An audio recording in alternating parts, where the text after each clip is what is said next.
सुलझे पशु उपदेश सुन, सुलझे क्यों न पुमान। न हरते भय वीर जिन, गज पारस भगवान।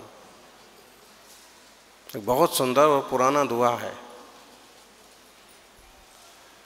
जिनवाणी के तत्व ज्ञान के मार्ग को सुन करके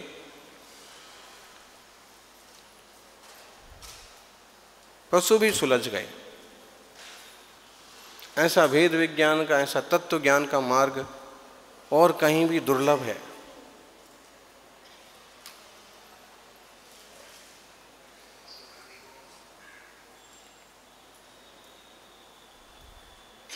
जीव और देह की भिन्नता का बोध जिन धर्म में करा गया है।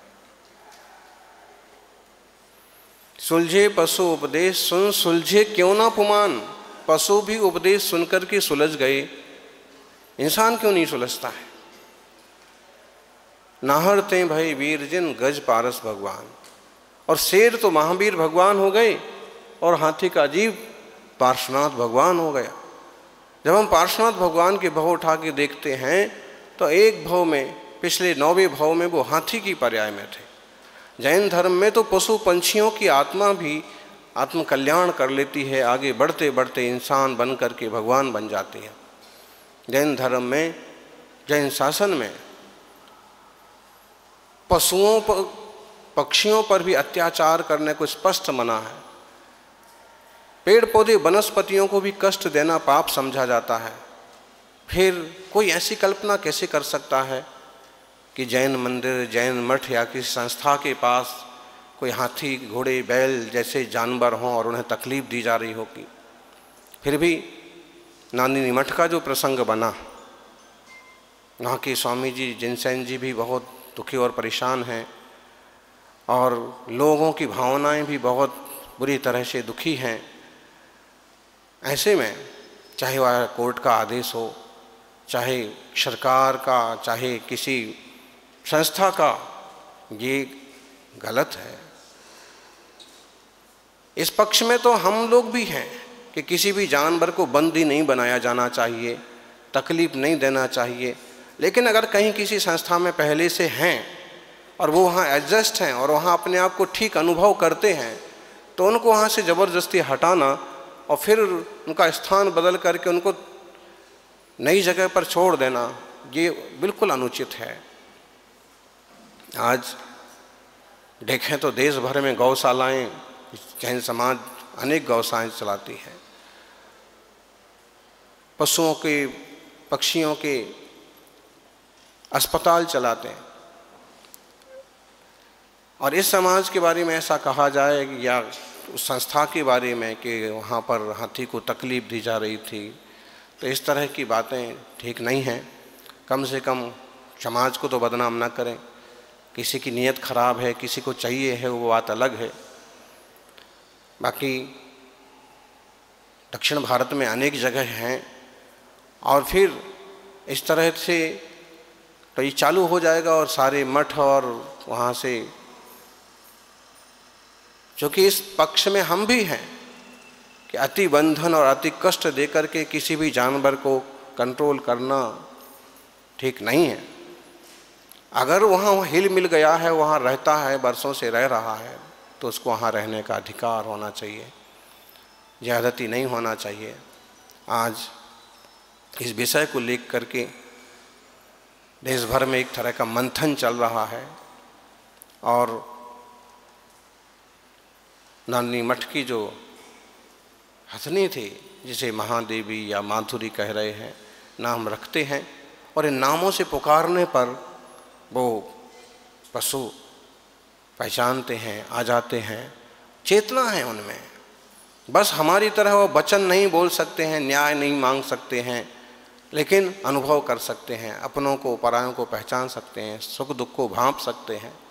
ऐसे में जहाँ उसे अच्छा अनुभव हो रहा है, ऐसे उसके स्थान पर ही उसे रखा जाना चाहिए।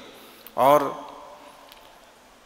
उस मठ के पास जगह की, ज़मीन की, बाड़े की भी कोई कमी नहीं है और अच्छा स्थान और अच्छी व्यवस्थाएं मुहैया कराई जा सकती हैं। लेकिन आज हम देख रहे हैं कि जगह जगह जैन धर्म, जैन संस्थाएं, तीर्थ किसी न किसी रूप से वहाँ दबाए जा रहे हैं, परेशान किए जा रहे हैं। शिखर जी, गिरनार जी का मुद्दा तो चल ही रहा है, साथ में दूसरे दूसरे मंदिरों के, तीर्थों के ऊपर भी उंगलियां चालू हो जाती हैं।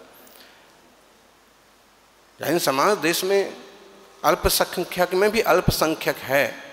इसका मतलब ये नहीं है कि इसको इतना असुरक्षित महसूस कराया जाए, इतना दुर्व्यवहार किया जाए कि लोग आंदोलन करने के लिए मजबूर हो जाएं, परेशान हो जाएं। तो चाहे समाज हो, चाहे संस्थाएं हो, चाहे सरकार हो, चाहे कोर्ट हो, उनको समझना चाहिए कि इतने सौम्य, संस्कृत, सभ्य और देशभक्त समाज को पीड़ा ना हो, किसी तरह का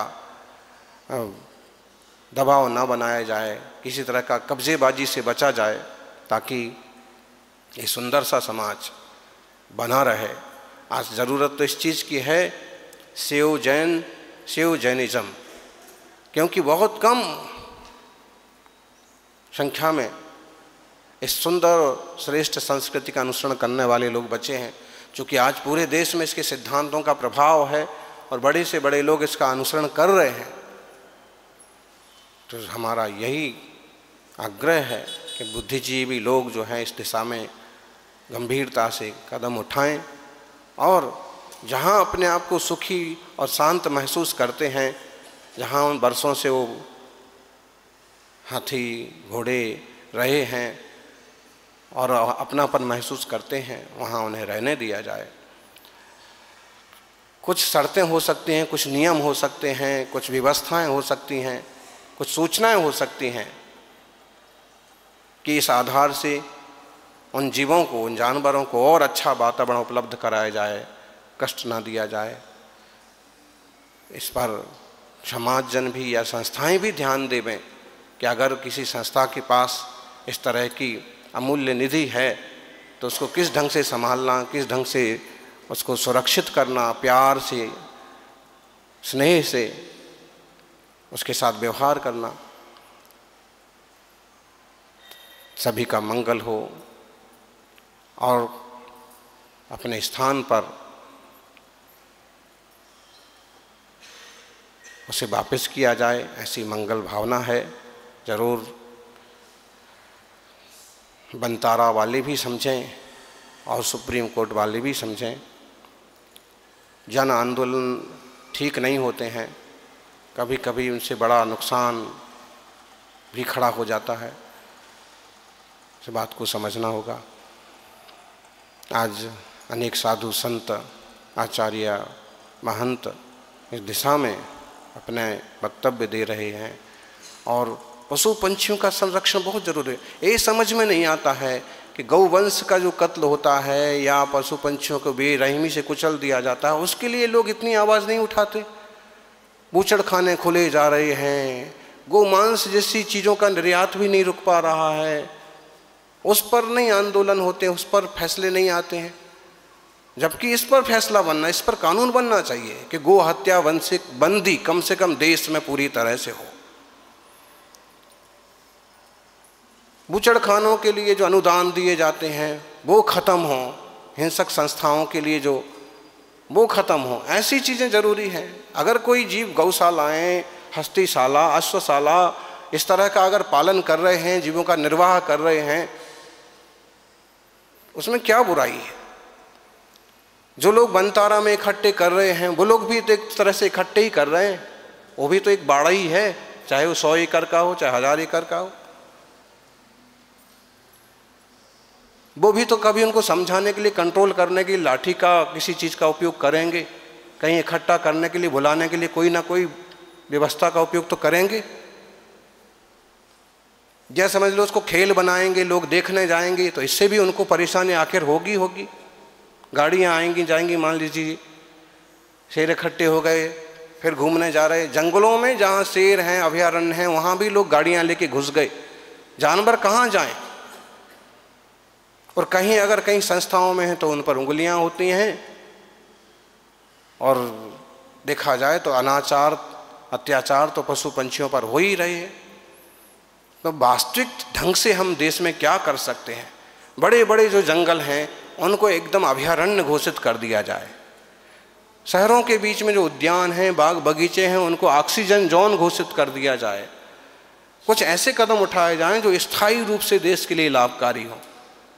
इस संस्था का हाथी छीना, उस संस्था से मांगा, इधर का उपद्रव किया, उधर का, इस तरह से छीना झपटी से माहौल बिगड़ेगा।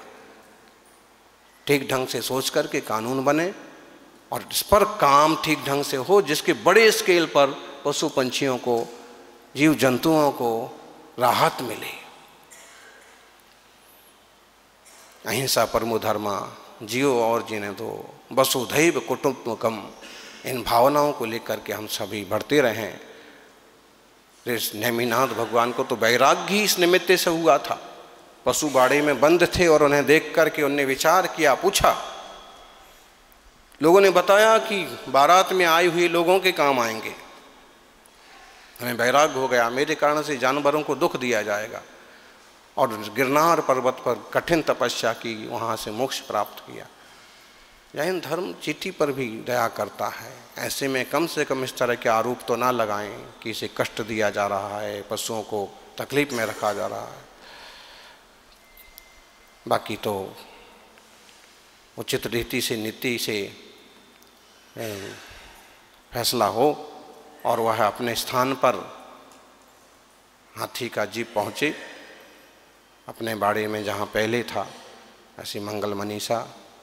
जय बोलिए 24 तीर्थंकर भगवान की, अहिंसामयी जैन धर्म की।